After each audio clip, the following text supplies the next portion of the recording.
तरफ पाकिस्तान इसी अफरा तफरी को अपने फायदे में बदलता दिख रहा है। सऊदी अरब के बाद पाकिस्तान ने कुवैत के साथ डिफेंस पैक्ट साइन किया है। तुर्की कतर से बातचीत जारी है और लिबिया सूडान जैसे देशों को पाक अरबों डॉलर के हथियार बेच चुका है। पाकिस्तान की डिप्लोमेसी इस वक्त फुल स्पीड में है। वह अमेरिका और ईरान की बातचीत तरह शांति दूत बना हुआ है। पाकिस्तान ने बड़ी ही चालाकी से इस युद्ध के दौर में अवसर ढूंढ निकाले हैं और मोटी कमाई की है। सितंबर 2025 में पाकिस्तान और सऊदी अरब ने strategic mutual defence agreement sign किया।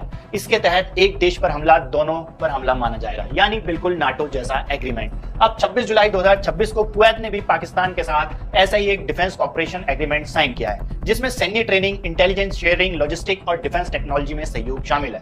और ये यही नहीं रुकता। पाकिस्तान के रक्षा मंत्री ख्वाजा आसिफ के मुताबिक तुर्की और कतर भी इस साझा डिफेंस फ्रेमवर्क में शामिल होने पर विचार कर रहे हैं। एक्सपर्ट इसे इस्लामिक नाटो तक कहने लगे हैं, जिसमें तुर्की के हथियार, पाकिस्तान की परमाणु ताकत और सऊदी कतर के पेट्रो डॉलर मिलकर एक नया सुरक्षा गठजोड़ बना सकते हैं। पिछले कुछ समय से अगर आप नोटिस करोगे तो पाकिस्तान लगातार कोशिश कर रहा है गल्फ कंट्रीज में ज्यादा से ज्यादा डिफेंस एग्रीमेंट किया जाए, ताकि पाकिस्तान को ज्यादा डॉलर्स मिले, वो अपने इकोनॉमी को सेव कर सके। और अब आप देख सकते हो सऊदी अरब के साथ तो पिछले साल उसने डिफेंस पैक्ट कर ही लिया था और अब फाइनली कुवैत ने भी इसका अप्रूवल दे दिया। छोटा सा देश है, लेकिन ये इकोनॉमी पर्सपेक्टिव से जो अभी सिचुएशन बनी है उस पर्सपेक्टिव से काफी मायने रखता है। आप देख सकते हो खबर, Asim Munir scores another gulf defence deal as Kuwait ratifies military pact with Pakistan. Kuwait ने फॉर्मल तरीके से 5 साल के लिए जो डिफेंस कॉर्पोरेशन है वो पाकिस्तान के साथ साइन कर लिया है। मैं आपको एक इंटरेस्टिंग चीज बताता हूं, 2023 में ही यहां पर दोनों देश के बीच में कुछ डील हुआ था, लेकिन कुवैत अभी तक यहां पर उसको अप्रूव नहीं कर रहा था। फाइनली अब जाकर कुवैत ने इसका अप्रूवल दिया है। और इंटरेस्टिंग चीज यह है कि पिछले साल सऊदी अरब के साथ भी कुछ डिफेंस एग्रीमेंट हुआ था पाकिस्तान का, और कहीं ना कहीं पाकिस्तान कोशिश यही कर रहा है कि ज्यादा से ज्यादा डिफेंस पैक्ट अलग अलग गल्फ कंट्रीज के साथ बनाया जाए, क्योंकि देखो गल्फ कंट्रीज के पास पैसा है और वो पैसा पाकिस्तान चाहता है कुछ अगर पाकिस्तान में आ गया तो उसको उससे फायदा हो सकता है। अच्छा, इंपॉर्टेंट नोट बात करने वाली यह है कि ये एक फ्रेमवर्क फॉर कॉपरेशन है। मतलब इसका मतलब ये नहीं है कि पाकिस्तान की जो मिलिट्री है वो अपना परमानेंट डिप्लॉयमेंट कुवैत में कर देगी, ये चीज ध्यान रखिएगा। अब खबर आई है कि सऊदी की तरह कुवैत ने भी पाकिस्तान से डिफेंस डील कर ली है। कुवैत ने पाकिस्तान के साथ भारत के मीडिया की आप पहले गुफ्तगू सुनिए आपने, तो आपको ये सारी चीज़ मालूमात हो जाएंगी कि 26 तारीख को पाकिस्तान और कुवैत का एक मदा हुआ है, जिसमें वो पाकिस्तान से पायलट, एयरप्लेन्स, नेवी के ड्रोन, हर चीज़ खरीदेगा और पाकिस्तानी आर्मी उस ममालक को तैयार करके अपने फ़ौजी और दूसरा नेवी का सामान भी देंगे और अपने फ़ौजी भी प्रोवाइड करेंगे जो उधर और फ़ौजियों को तैयार करेंगे।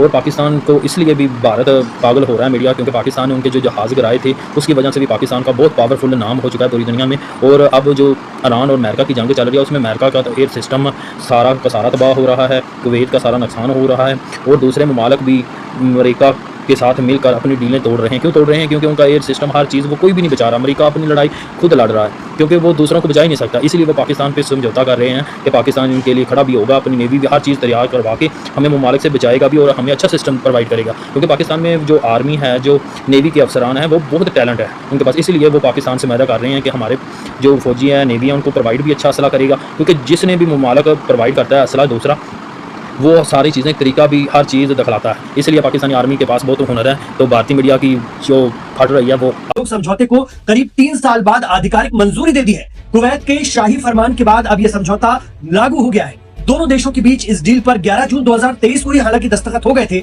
लेकिन कानूनी दांवपेच पूरे होने में वक्त लग गया।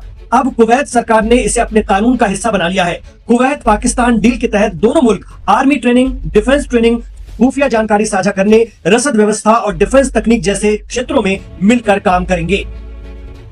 कुवैती मीडिया के मुताबिक वहां के शाही फरमान में कहा गया है कि कुवैत सरकार और पाकिस्तान सरकार के बीच रक्षा क्षेत्र में सहयोग को लेकर हुए समझौते को मंजूरी दी जाती है। देखा जाए तो पाकिस्तान मिडिल ईस्ट में अपनी पैठ मजबूत करता जा रहा है। पहले सऊदी के साथ डिफेंस डील, हालांकि वो डील किसी काम की नहीं निकली। इस वक्त यमन के हूती सऊदी को मार रहे हैं, तब भी पाकिस्तान चुप है क्योंकि ईरान को भी वो नाराज नहीं करना चाहता। हूती ईरान के समर्थक है, लेकिन फिर भी पेपर पर सऊदी पाकिस्तान डील तो है और पाकिस्तान के 5000 फौजी भी सऊदी में मौजूद है।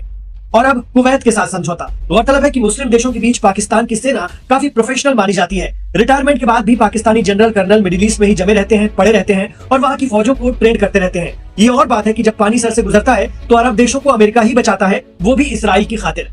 अब बात करते हैं पाकिस्तान के हथियार कारोबार की, जो हाल के महीनों में तेजी से बढ़ा है। पाकिस्तान ने लिबिया की लिबियन नेशनल आर्मी के साथ $4.5 अरब का हथियार सौदा किया है, जिसमें 16 JF-17 फाइटर जेट और 16 सुपर मुश्क ट्रेनर एयरक्राफ्ट शामिल है। ये पाकिस्तान के अब तक के सबसे बड़े हथियार निर्यातों में से एक है। हालांकि लिबिया पर 2011 से संयुक्त राष्ट्र हथियार प्रतिबंध लगा है, जिसे लेकर सवाल भी उठ रहे हैं। इसके अलावा पाकिस्तान ने सूडान के साथ भी करीब $1.5 अरब की डील लगभग फाइनल कर ली है और बांग्लादेश के साथ भी JF-17 बेचने को लेकर विचार चल रहा है। रिपोर्ट्स के मुताबिक पाकिस्तान इस वक्त कुल 13 देशों से हथियार बिक्री को लेकर बातचीत कर रहा है, जिनमें से आधी डील एडवांस स्टेज में है। पाकिस्तान ने अपनी छवि सिर्फ हथियार बेचकर नहीं बल्कि कूटनीति से भी मजबूत की है। ईरान अमेरिका जंग